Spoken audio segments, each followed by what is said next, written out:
Dëmtimi i pronës publike në qytetin e Tetovës po vazhdon. Kjo dukuri, e cila ndër vite është prezente në rajonin e Tetovës dhe jo vetëm, nuk ka të ndalur. Jo rrallëherë, dëmtimet janë me qëllim ose nga qytetarët e pandërgjegjshëm, ndërsa në disa raste dëmtimet bëhen edhe pa qëllim.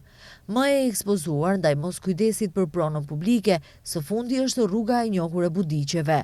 Në profilin zyrtar të komunës së Tetovës është publikuar një video ku shihet një taksist duke dëmtuar një dru, ulse dhe sende të tjera urbane.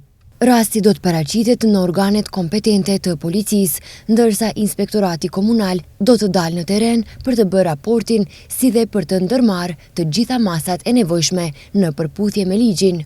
Apelojnë për kujdes dhe respekt ndaj hapësirave publike, sepse ato janë pasuri e përbashkët e të gjithë qytetarëve, thuhet në reagimin e komunës së Tetovës të publikuar në rrjetet sociale.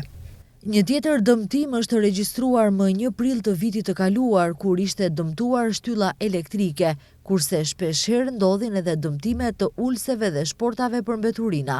Në atë kohë, nga komuna e Tetovës janë shprehur se do të ishte përkeqardhje nëse dëmtimet ndodhin me qëllim. Sigurisht që nuk është hera e parë që ndodhin dëmtime të këtilla.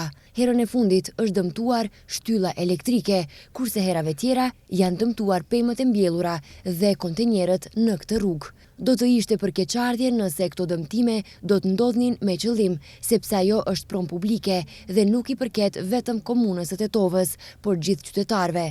Janë shprehur nga komuna e Tetovës kohë më parë.